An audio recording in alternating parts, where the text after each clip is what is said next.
Friends, good morning to all of you.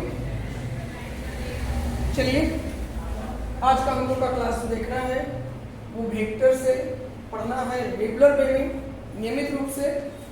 ठीक है, आप लोगों को मैंने कल भी बोला था कि आप लोग नोट्स बनाते चले, अपनी कॉपी कलम को खोलें, नोट्स बनाएं। एक बेहतर क्लास की तरह मेरा यहाँ से लेक्चर जाएगा। जैसे आप क्लास में टीचर से पढ़ते हो, कोचिंग टीचर से पढ़ते हो, स्टेशन टीचर से पढ़ते हो, ठीक उसी प्रकार से यहाँ से मेरा वीडियो जाने वाला है, ताकि आप लोगों को पढ़ाई में कोई भी डिस्ट्रैक्शंस पैदा ना हो। ठीक है, और अब तक अगर आप लोग की पढ़ाई शुरू नहीं हुई है तो यहाँ से आप लोग पढ़ाई शुरू कर दें। पर डे नियमित रूप से आप लोग एक रूटीन बना लीजिए कि आधे घंटे का या 45 मिनट का जितने देर की वीडियो जाती है, बिना स्किप किए हुए आराम से आप लोग पढ़ें। पर डे नियमित रूप से पढ़ें। जब आप नियमित रूप से पढ़ेंगे तो आपका कोर्स तो कंप्लीट होगा ही होगा, आपके नॉलेज भी गेन करेंगे और आप आगे की ओर अग्रसर भी होंगे। तो चलिए, हम लोग कल स्टार्ट कर किए थे और थोड़ा सा बेसिक हम लोगों ने सीखा स्केलर्स और वेक्टर्स के बारे में। स्केलर्स एंड वेक्टर्स के बारे में कल हम लोगों ने पढ़ा था, बहुत ही बारीकी से थोड़ी सी जानकारियाँ रखी थी। और मैंने आपको बताया था कि फिजिकल क्वांटिटी क्या है। तो फिजिकल क्वांटिटी को मैंने डिफाइन किया था, वैसी कोई भी क्वांटिटी, ठीक है, वैसी कोई भी क्वांटिटी जो क्या करता है बालक, तो मेजरमेंट को दर्शाता है, जिसको आप मेजर कर सकते हो। क्या कर सकते हो? मेजर कर सकते हो। दैट मीन्स आप यहां से ये वर्ड्स बोल सकते हो कि फिजिकल क्वांटिटी को हम डिफाइन ऐसे कर सकते हैं, n इनटू कौन सा u। और ये ऑलरेडी आप लोग पढ़ चुके होंगे, यूनिट एंड डायमेंशन चैप्टर में, जिसमें फिजिकल वर्ड आपको पढ़ाया गया। फिर n का मतलब क्या होता है? तो न्यूमेरिकल वैल्यू है, न्यूमेरिकल वैल्यू। और u का मतलब क्या होता है? यूनिट होता है। यानी किसी भी फिजिकल क्वांटिटी को आप कंप्लीटली डिफाइन तभी करेंगे जब आपको यह इंफॉर्मेशन मिल जाए। जैसे मैं कहूं कि 5 kg राइस, चावल, मैं ये बात कर रहा हूं, तो यहां पर देखो कंप्लीट इंफॉर्मेशन है। 5 जो है यह मैग्नीट्यूड को बता रहा है, ठीक है, मैग्नीट्यूड को बता रहा है, न्यूमेरिकल वैल्यू को बता रहा है, और केजी इसका यूनिट बता रहा है। यानी 5 kg राइस कहने का मतलब ये इंफॉर्मेशन दे रहा है मेरे पास एक टर्म जिसका नाम है मास। यानी मास का कंप्लीट इंफॉर्मेशन दे रहा है। तो आप इसे क्या चीज में रख रहे हो? फिजिकल क्वांटिटी में रख रहे हो। लेकिन फिजिकल क्वांटिटी को मैंने बताया था कि आप दो रूपों में बांट सकते हो। कल तक में मैंने बात किया था, एक टर्म का नाम मैंने कहा था कि वो स्केलर है। चलो यहीं पर मैं लिखता हूँ ताकि आपको ज्यादा से ज्यादा बेहतर समझ में आ सके। एक मैंने कहा था स्केलर्स होता है और दूसरा वेक्टर्स होता है। स्केलर्स अगर स्केलर्स अगर मैं लिखता हूँ तो इसका मतलब सीधा सीधा बात है, स्केलर्स अगर मैं लिखता हूँ तो इसका सिंपल और एक सामान्य सा मीनिंग है स्केलर और फिजिकल क्वांटिटी। कौन क्वांटिटी? Physical quantity. बात समझ में आ रहा है? अगर मैं बात करूं किसका? स्केलर का, तो आप स्केलर को पूरा लिख सकते हो। स्केलर से अगर लिखते हो तो ये लिखने की रिक्वायरमेंट नहीं है। लेकिन अगर आप मान लो कि स्केलर्स नहीं लिखते हो तो आपको ये लिखना पड़ेगा स्केलर फिजिकल क्वांटिटी। और अगर वेक्टर लिखते हो तो आपको लिखना पड़ेगा वेक्टर, और इसके साथ फिर से वही वर्ड डालना होगा फिजिकल, और क्या डालना होगा? क्वांटिटी डालना होगा। ठीक है, और नहीं तो केवल वेक्टर्स लिख करके काम चला सकते हो। अब स्केलर्स मैंने कल बताया था कि इसमें केवल और केवल क्या होता है? मैग्नीट्यूड होता है। फिजिकल क्वांटिटी तो है, लेकिन केवल और केवल क्या है? मैग्नीट्यूड है। इसमें डायरेक्शन का कोई इंफॉर्मेशन नहीं है। किसका इंफॉर्मेशन नहीं है? डायरेक्शन का कोई इंफॉर्मेशन नहीं है। और अगर मैं यहाँ बात करूं तो इसमें मैग्नीट्यूड तो होगा ही होगा, मैंने कल भी बताया था, मैग्नीट्यूड तो होगा ही होगा, डायरेक्शन भी होगा। क्या होगा? डायरेक्शन भी होगा। और इतना ही नहीं बल्कि यह ओबे करेगा, नियम को फॉलो करेगा, obey the law of vector addition. कौन एडिशन? Vector addition. मैंने कल बोला था इसे सॉल्व करने के लिए वेक्टर अलजेब्रा का प्रयोग करोगे। किसका प्रयोग करोगे? वेक्टर अलजेब्रा का। अगर वेक्टर अलजेब्रा कोई फुलफिल करता है तो आपको कह सकते हो कि यह क्वांटिटी जो दिया गया है वह क्या है, वेक्टर है। ऐसे फिजिकल क्वांटिटी को आप वेक्टर नहीं कर सकते। ठीक है, बातें समझ आ रही है? चलिए आइए अब थोड़ी सी बातें और करें। इसको बेहतर से समझने का मतलब क्या होता है, डायरेक्शन का मतलब क्या है। सपोज मान लो आपसे कोई व्यक्ति कहता है कि आपको 5 मीटर का डिस्टेंस कवर करना है। इनकेस कोई ऐसे कहता है डिस्टेंस कवर करना है, तो आप यहां पर सीधी सीधी बात है 5 मीटर का डिस्टेंस कवर करना है, तो आप क्या दिमाग में लगाओगे, एकदम बारीकी से सोच कर करना है तो आप दिमाग में थोड़ी सी बात लगाओगे, 5 मीटर कहीं भी चले जाओ, आप ईस्ट चले जाओ कोई दिक्कत नहीं, वेस्ट चले जाओ कोई दिक्कत नहीं, नॉर्थ चले जाओ कोई दिक्कत नहीं, साउथ चले जाओ कोई दिक्कत नहीं, किसी भी डायरेक्शन में जा सकते हैं, क्योंकि हमें यहाँ पर इंफॉर्मेशन केवल और केवल 5 मीटर का है, जो एक डिस्टेंस तो है बट कंप्लीटली इंफॉर्मेशन नहीं है कि 5 मीटर जाना कहाँ है।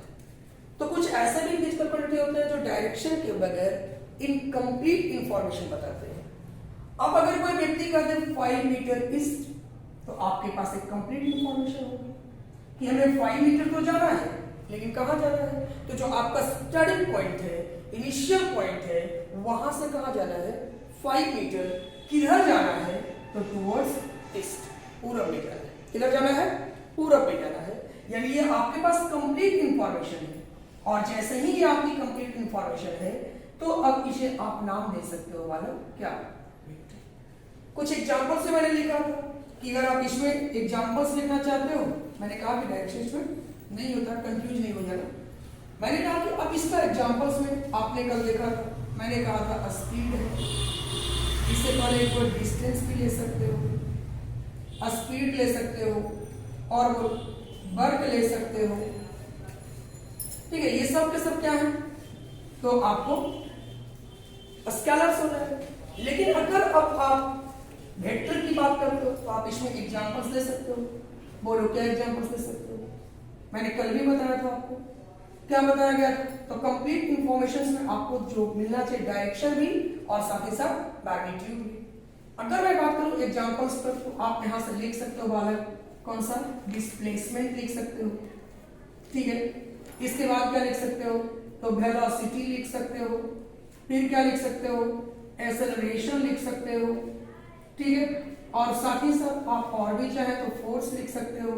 तो there are so many physical quantity, बहुत सारे ऐसे फिजिकल क्वांटिटी होंगे जिन्हें आप क्या कहोगे, तो वेक्टर्स के रूप में जाना जाएगा। तो बात समझ में, वेक्टर्स में कंप्लीट इंफॉर्मेशन चाहिए, और कंप्लीट इंफॉर्मेशन किसका, तो इस वर्ड्स को नाम ही हम लोग क्या देते हैं, मैग्नीट्यूड, क्वांटिट्यूड, मैग्नीट्यूड। और ये वर्ड जो आया वाला, इसे हम लोग क्या बोलते हैं बेटा, डायरेक्शन। क्या बोलते हैं, डायरेक्शन। अगर दोनों का दोनों हमें मालूम है और साथ ही साथ ओबे कर रहा है किसको, the law of addition of vector को, तो आप कहोगे कि यह वेक्टर है। क्या है, अब दिमाग में एक बात और आती है कि सर जी ये वेक्टर लॉ ऑफ एडिशन है, तो इसको कंप्लीट इंफॉर्मेशन में समझे। सपोज मान लो हमारे पास एक ट्रायंगल है इस प्रकार से, या चलो मैंने कहा कि कोई लड़का, मैंने लेता हूं एक नाम लेता हूं शिवराज। चलो मैंने यहां से एग्जांपल लिया कि शिवराज जो है पहले 6 मीटर का डिस्टेंस कवर करता है, और अगेन या फर्दर पहले 6 मीटर का डिस्टेंस कवर करता है, ऐसे समझो। फर्दर यह 8 मीटर का डिस्टेंस कवर करता है। कितने मीटर का, 8 मीटर का डिस्टेंस कवर करता है। तो अगर इसको जोड़ा जाए तो आप कई रिजल्ट दे सकते हो, कई रिजल्ट आपको मिल सकता है। एक रिजल्ट जो नॉर्मल आप कहोगे 6 मीटर और प्लस कितना मीटर, 8 मीटर, बराबर आप बोल दोगे 40 मीटर। लेकिन नहीं, अब जब इसे वेक्टर एडिशन के द्वारा जोड़ोगे, ये तो सिंपल अलजेब्रा हो, सिंपल अलजेब्रा हो गया। अब इसे आप वेक्टर एडिशन के द्वारा जब जोड़ते हो, यानी वेक्टर अलजेब्रा के द्वारा जब जोड़ते हो, तो ये इंफॉर्मेशन आपका कुछ और भी मिल सकता है। यानी 6 मीटर प्लस 2 मीटर 8 मीटर बराबर आपके पास जो रिजल्ट आ सकता है, वो देखो क्या क्या मिल सकता है। वो इंफॉर्मेशन आपका हो सकता है तो 2 मीटर मिल गया, -2 मीटर मिल गया, हो सकता है तो आपको 10 मीटर मिल जाए, हो सकता है 11 मीटर मिल जाए, कोई गारंटी नहीं है। अब तो समस्या आ रहा है भाई कि 8 और 6 14 होता है सर, यहाँ तो आप 10 पढ़ा रहे हो, 2 पढ़ा रहे हो, -2 पढ़ा रहे हो, बड़ी इंफॉर्मेशन गलत आ रही है। तो यहां से आपको ये चीजें क्लियर हो रही है कि वेक्टर अलजेब्रा का निश्चित रूप से कोई ना कोई अपना स्पेसिफिक रूल रहता है और उसी स्पेसिफिक रूल के तहत ये क्या करता है, काम करता है। हम लोग अगले क्लास में पढ़ेंगे कि वेक्टर अलजेब्रा क्या है, किस प्रकार से इसको जोड़ा जाता है। अभी यहाँ पर एक शॉर्ट इंफॉर्मेशन देख रहे हो कि ये जो है 8 और प्लस 6 14, यानी 6 मीटर और 8 मीटर को छोड़ करके इससे 6 से कम वैल्यू भी आ सकता है और 8 से ज्यादा वैल्यू भी आ सकता है। तो वैसे एडिशंस का नाम हम लोग देंगे क्या जी बालक, वेक्टर अलजेब्रा, और एडिशन को रूल कर देंगे vector law of addition of vector, ठीक है, या एडिशन ऑफ वेक्टर लॉ। बात समझ आ रहा है? अब एडिशन ऑफ वेक्टर की अगर बात करते हैं तो इसके लिए आपके पास 2 रूल मिलता है मेन रूप से। एडिशन ऑफ वेक्टर की बात मैं करूं तो आपको 2 रूल मेन रूप से है। एक का नाम है बालक आपके पास ट्रायंगल लॉ, ठीक है, और दूसरे का नाम है पैरेललोग्राम लॉ। एक और भी आता है जो ट्रायंगल लॉ का ही एक्सपेंडिंग फॉर्म है और इसे हम लोग बोलते हैं पॉलीगॉन लॉ। कौन लॉ? Polygon law. तो हमारे पास 3 लॉ मिल जाएंगे। पहला नंबर ट्रायंगल लॉ, दूसरा पैरेललोग्राम लॉ और तीसरा जो मिलेंगे बेटा उसका नाम देंगे पॉलीगॉन लॉ, जो ट्रायंगल लॉ का ही एक्सटेंडिंग फॉर्म है, ठीक है ना। इसी का थोड़ा सा बढ़ाया हुआ रूप है, एक्सटेंडिंग फॉर्म है, जिसे हम लोग क्या बोलेंगे, पॉलीगॉन लॉ। तो यहां से आपको इतनी सारी इंफॉर्मेशन कंप्लीट हो चुकी है। अब यहां के बाद हमारे पास एक टॉपिक आता है कि क्या वेक्टर को हम लोग रिप्रेजेंट कैसे करते हैं। तो वेक्टर को रिप्रेजेंट करने के लिए हम लोग वो भी सीखते हैं। रिप्रेजेंटेशन ऑफ वेक्टर का मतलब होता है कि आप वेक्टर को दर्शाते कैसे हो, लिखते कैसे हो, क्या उसे लिखने का कोई मेथड्स है या मेथड्स नहीं है, नॉर्मल वे में लिखेंगे, किस तरीके से लिखेंगे, इन सारी बिंदुओं पर हम लोग आज चर्चा करने वाले हैं कि वेक्टर को रिप्रेजेंट कैसे करेंगे। फिर ग्राफिकल रिप्रेजेंटेशन भी बताया जाएगा कि डायरेक्शन कैसे निकालते हैं, डायरेक्शन कैसे लिखा जाता है। तो आइए हम लोग दोनों वर्ड्स को यहाँ पर आज क्लियरली समझेंगे। सबसे पहला इंफॉर्मेशन मेरे पास आना चाहिए कि हम लोग वेक्टर को रिप्रेजेंट कैसे करते हैं। वेक्टर को रिप्रेजेंट कैसे करते हैं, तो आइए यहां से थोड़ा सा ध्यान देना है। रिप्रेजेंटेशन ऑफ क्या, वेक्टर, यानी आप इसको हिंदी में ऐसे कर सकते हो कि वेक्टर का प्रदर्शन, ऐसे में लिखिए, ज्यादा समझ में आएगा, किस प्रकार से आप दर्शाते हो, ठीक है। Representation of vector. तो देखो सबसे पहला नंबर, अगर मैं कहूं कि शिवराज के द्वारा, एक छोटा सा एग्जांपल्स मैं ले रहा हूं, शिवराज के द्वारा, ठीक है, शिवराज के द्वारा किसी भी ब्लॉक पर 4 मीटर का फोर्स लगाया गया। शिवराज के द्वारा मैं कहूं कि 10 न्यूटन का फोर्स लगाया गया किसी ब्लॉक पर। अब 10 न्यूटन का फोर्स लगाया गया किसके द्वारा, शिवराज के द्वारा। तो देखो अभी मैंने बोला कि फोर्स कौन सी क्वांटिटी है, वेक्टर। अब क्या सर इसे कैसे रिप्रेजेंट करें, तो आपके पास एक नॉर्मल सा स्केल होता है जो इंस्ट्रूमेंट्स बॉक्स या टूल बॉक्स या ज्योमेट्री बॉक्स में आपको मिल जाता है आसानी से। तो यहां पर आपको ध्यान में रखना है कि हम देखेंगे एक स्केल लेते हैं और स्केल में आप देखते हो कि 15 सेंटीमीटर, 6 इंच वगैरह इस प्रकार से दिया हुआ रहता है। स्केल में आप डाटा देखते हो, इस प्रकार से डाटा होता है, ठीक है। तो बहुत आसानी से आप इस प्रकार से डाटा देखते हो। आपको करना क्या है, मैं यहाँ पर कंसिडर करूंगा, लेट सपोज कर लूंगा 1 सेंटीमीटर रिप्रेजेंट तो 1 न्यूटन फोर्स। 1 सेंटीमीटर को आप 1 न्यूटन मान लो, तो बोलो 10 सेंटीमीटर मापना है, तो आप स्केल से 10 सेंटीमीटर मापोगे और यहाँ पर एक साइन लगा दोगे, किसका, एरो। अब ये आपका रिप्रेजेंट करते हैं कितना मीटर, 10 न्यूटन, यानी स्केल का 10 है, अब देखो यहां से एक असुविधा होती है, क्या होती है, इंट्रैक्शन कर सकते हो जो आता है, परेशानी आती है कि सर कितने जगह पर मैं मापूंगा, अगर 100 न्यूटन का फोर्स देता है तो क्या मैं 100 सेंटीमीटर लूंगा, स्केल में 100 सेंटीमीटर मापूंगा और लाइन खींचूंगा, वो तो बहुत बड़ी लाइन हो जाएगी, कॉपी में साइज नहीं आ पाएगा। तो उसके लिए हम लोग यही कंसिडर करने का प्रोसेस अपनाते हैं। इसके साथ साथ अब सिंपल सा वर्ड लिखते हैं कि एक वेक्टर इज इक्वल्स टू कितना लिखेंगे 100 न्यूटन, यानी किसी भी इंग्लिश अल्फाबेट, अंग्रेजी का कोई भी अगर अल्फाबेट आप लेते हो तो उसके ऊपर एरो साइन का प्रयोग कर दो, वह रिप्रेजेंट कर देगा किसको, वेक्टर। मैं बोल रहा हूं रिप्रेजेंट करने के लिए कोई भी इंग्लिश अल्फाबेट,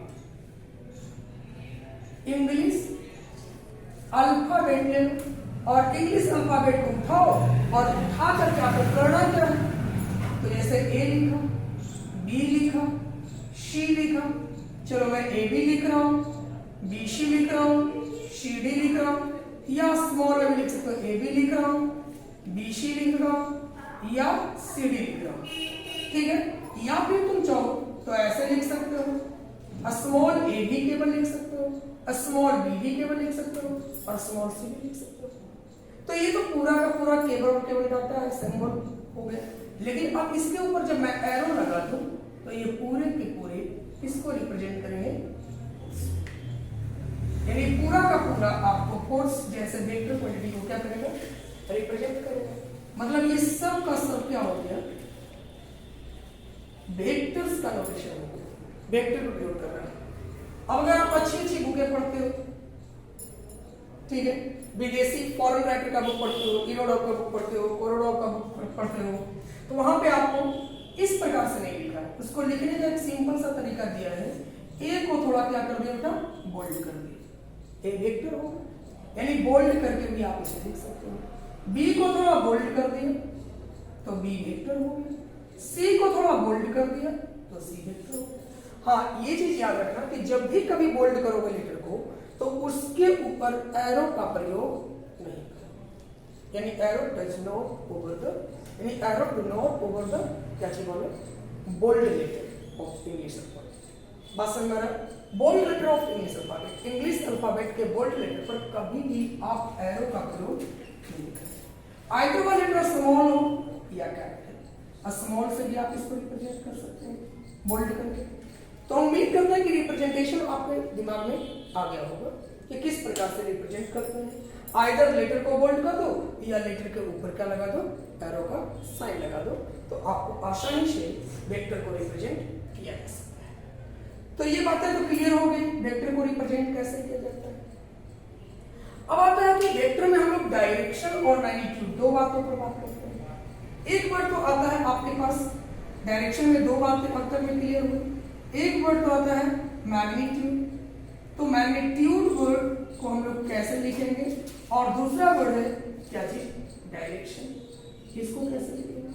अभी मैंने बोला कि वेक्टर वर्ड जो है उसको एक एरो की तरह लिखते हैं, तो एरो में ये जो वर्ड है इसे आप बोलते हो बेटा हेड, और इसे क्या बोलते हो, टेल। देख रहे हैं, एक एक पॉइंट्स को सुनिए, ये आपका टेल हो गया और ये आपका हेड हो गया। ये इन दोनों के बीच का क्या हो गया, लेंथ हो गया। यही एरो का जो लेंथ है वो किसको रिप्रेजेंट कर रहा है, मैग्नीट्यूड को। क्या आप लोग को दिख रहा है, दिक्कत है। इसी लेंथ को क्या बोलते हैं, मैग्नीट्यूड बोलते हैं। यानी लेंथ ऑफ एरो जो होता है, लेंथ ऑफ क्या होता है, एरो, पॉइंट्स को दिमाग में सेट करना, लेंथ ऑफ एरो जो होता है वही आपका क्या हो जाता है, वही आपका क्या हो जाता है, लेंथ ऑफ एरो जो होता है वो आपका मैग्नीट्यूड हो जाता है। क्या हो जाता है, मैग्नीट्यूड हो जाता है।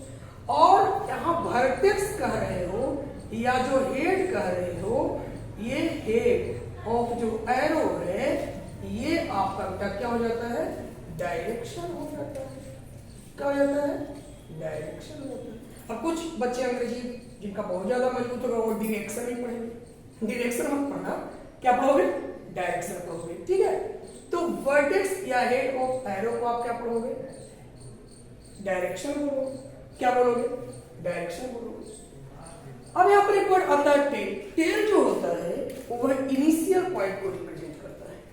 टेल जो आप दिखाते हो वह कौन से पॉइंट को रिप्रेजेंट करता है? इनिशियल पॉइंट को रिप्रेजेंट करता है कि इनिशियल पॉइंट इसका कहां से स्टार्ट होता है। ठीक है, अगर मैं लिखता हूं ऐसे, सपोज मान लो यहां पर मैं देता हूं ए और यहां मैं लिख रहा हूं बी, इसका मतलब हुआ ए बी जो है वह मैग्नीट्यूड है। कौन ट्यूड है? Magnitude of A B vector हो गया। मैग्नीट्यूड ऑफ कौन वेक्टर हो गया? A B vector. यानी ए बी कहने का मतलब क्या हो गया? लेंथ ऑफ एरो है। लेंथ ऑफ क्या है? एरो। एकदम एक एक पॉइंट्स को दिमाग में सेट कर लेना है। लेंथ ऑफ एरो है। और यहाँ बी पॉइंट पर जो आपने ये बनाया एरो, ये जो तीर का निशान बनाया, ये जो वर्टेक्स है, यही बेटा आपका क्या हो गया? डायरेक्शन हो गया। क्या हो गया? डायरेक्शन हो गया। और यहां जो आप देख रहे हो ना, this is the A point, this is the initial point हो गया।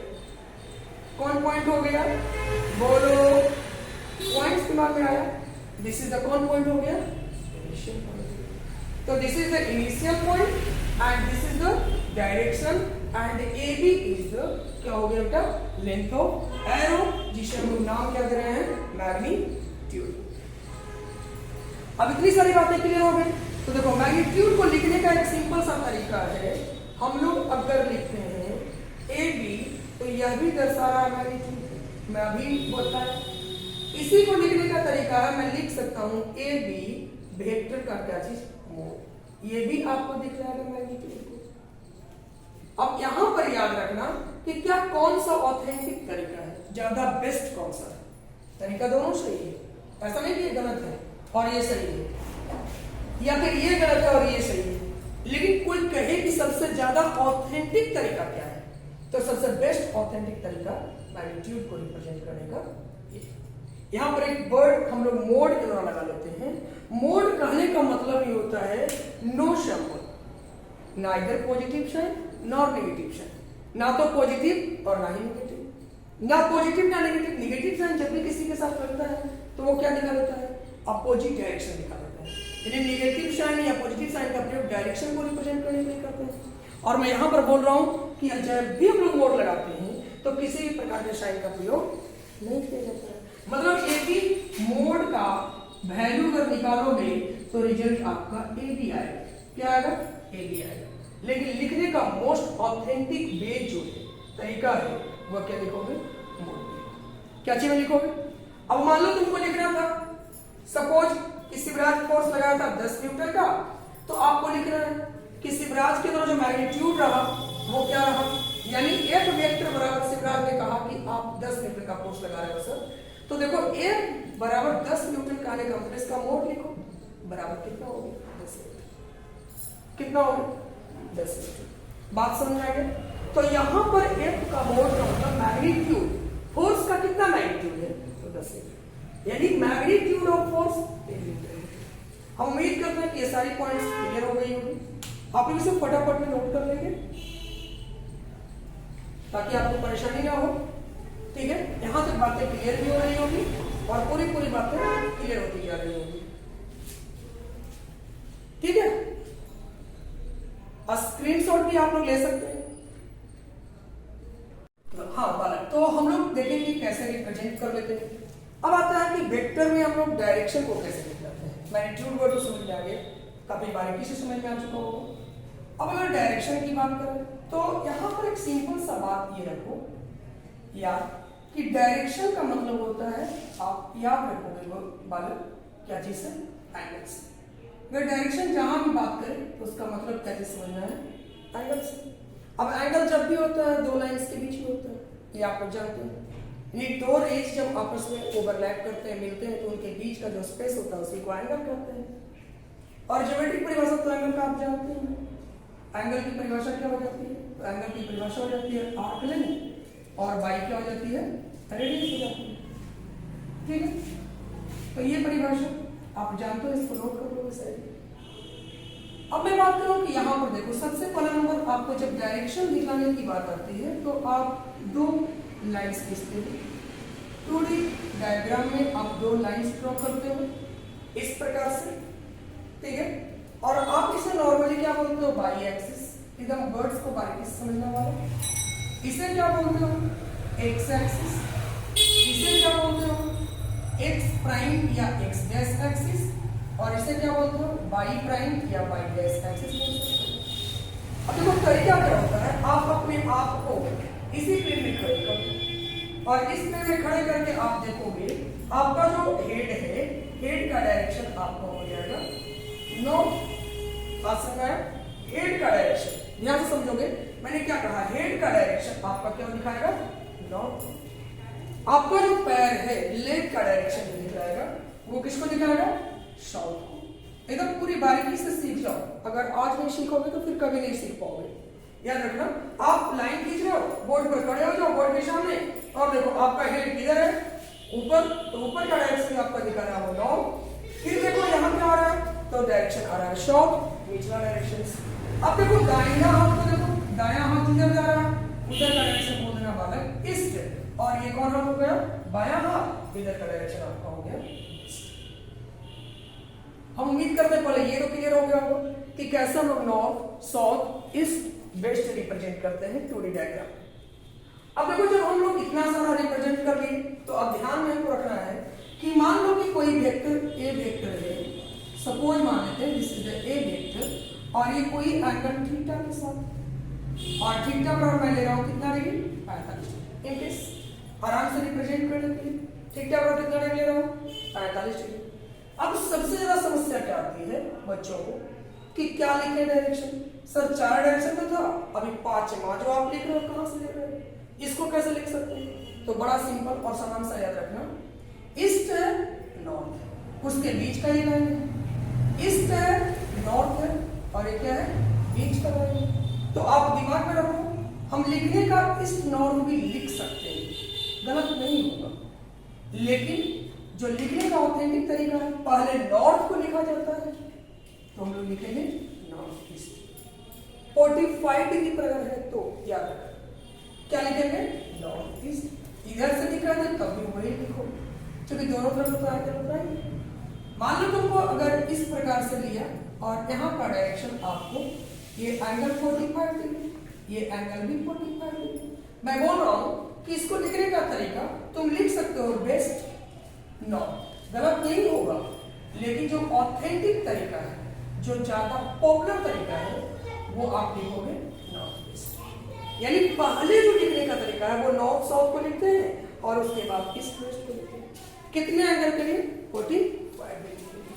अब बात समझ आ रहा होगा। अगर मान लो कि यहां से लेते हो, एकदम पूरे दिमाग में कॉन्सेप्ट क्लियर होना चाहिए। यहां पर एंगल मान लो कितने डिग्री का? 45 डिग्री।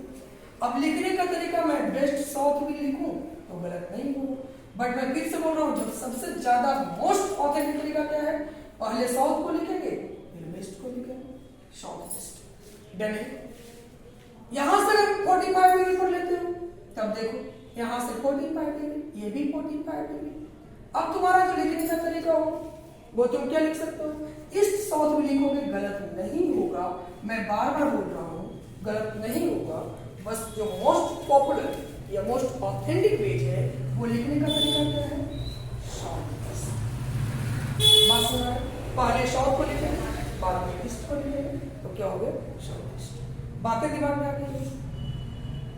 अब देखना होता है हमारे पास, यहां ढंग से समझो, ये मेरे पास फिर से मैं वही बनाया, this is the north, this is the west, this is the east and this is the south. Confusion नहीं होना है। मान लो कि आपके पास ये एंगल कितने डिग्री का है? 30 डिग्री का। और ये कोई वेक्टर मान लो कि आपका ए वेक्टर, तो देखो चल रहा है इधर 30 डिग्री, ईस्ट से किस ओर? नॉर्थ। ईस्ट से किस ओर? नॉर्थ। ठीक है, तो जिधर जा रहा है उसको पहले लिखो नॉर्थ ऑफ ईस्ट। तरीका समझ में आ रहा है? मैं फिर से बोल रहा हूं, जिधर जा रहा है, ठीक है, ध्यान से समझोगे, जिधर जा रहा है उधर को पहले लिखो, जिधर से जा रहा है उधर को बाद में लिखो। तो तरीका क्या हो जाएगा? North of east. कितने डिग्री पर? तो आप बोल सकते हो एट, यहां पर आप शो कर सकते हो। इसी को अगर कोई बंदा पूछ दे कि सर इधर से कैसे लिखोगे, तो बोलो अगर ये 30 तो पूरा कोण कितने का होता है? 90 का। तो ये बचा हुआ कोण कितना हो गया 60। अब बोलो तुम किधर से किधर डायरेक्शन ले रहे हो, नॉर्थ से किस ओर, ईस्ट की ओर। तो लिखने का तरीका होगा ईस्ट और क्या लिखोगे नॉर्थ एट कितना डिग्री 60। बात समझ आ गई, बात समझ आ गई। यानी लिखने का तरीका हो गया ईस्ट ऑफ नॉर्थ एट कितना डिग्री 60। डन है। यानी हम लोग हमेशा किसी एक को बेस मान करके उसकी ओर चलते हैं। यानी अगर हमने नॉर्थ को बेस माना, नॉर्थ को बेस माना और ईस्ट की ओर जा रहे हैं तो लिखेंगे ईस्ट ऑफ नॉर्थ। जिधर जा रहे हैं उधर को पढ़े, जिधर से जा रहे हैं उधर को पढ़े। हम उम्मीद करते हैं पॉइंट्स काफी बारीकी से क्लियर हुआ होगा। चलो मैंने कहा कि ये एंगल आपके पास 20 डिग्री का है और हम जा रहे हैं नॉर्थ से वेस्ट की ओर। नॉर्थ से किस ओर जा रहे हैं, तो मैंने क्या बोला जिधर जा रहे हैं, किधर जा रहे हैं, वेस्ट की ओर जा रहे हैं। फिर बीच में कौन सा वर्ड का प्रयोग करोगे, ऑफ वर्ड का प्रयोग करोगे। फिर क्या लिखोगे, किधर से जा रहे हैं, तो नॉर्थ से जा रहे हैं। कितने डिग्री पर जा रहे हैं, तो एट लिखोगे कितना डिग्री। हम उम्मीद करते हैं पूरा का पूरा कॉन्सेप्ट समझ में आ चुका होगा। अब अगर डायरेक्शंस आपको रिप्रेजेंट करना होगा, ग्राफिकल रिप्रेजेंटेशन देना होगा, ग्राफिकल रिप्रेजेंटेशन ऑफ अगर आपको वेक्टर कहा जाए या फिर डायरेक्शंस दिखाया जाए एक्सिस पर नॉर्थ साउथ ईस्ट वेस्ट में, तो आप आसानी से लोकेट कर सकते हैं इस प्रकार से और रिजल्ट दे सकते हैं। हम उम्मीद करते हैं कि यहां तक बातें आपको क्या हो चुकी होगी, क्लियर हो चुकी होगी। तो कल का जो मेरा क्लास होगा उस क्लास पर हम चर्चा करेंगे टाइप्स ऑफ वेक्टर। किस पर बातें करेंगे, टाइप्स ऑफ वेक्टर पर बातें करेंगे, एडजॉइनिंग ऑफ वेक्टर पर बात करेंगे और हो सकता है तो एडिशंस ऑफ वेक्टर पर भी क्या होगी चर्चा होगी। ठीक है, तो आज के लिए इतना ही। अगर वीडियो अच्छा लगा हो लाइक जरूर करें, सब्सक्राइब भी करें अगर आप नए हैं तो, और बेल आइकॉन को दबाना ना भूलें ताकि आपको नए नए वीडियो का नोटिफिकेशन मिल सके। कमेंट में आप जरूर बताएं आपको वीडियो कैसा लगा या क्या आपको कुछ और इसमें करेक्शंस या सुधार की रिक्वायरमेंट है। यदि हाँ तो आप जरूर लिखेंगे। तब तक के लिए लेते हैं आप लोगों से शुभ विदाई।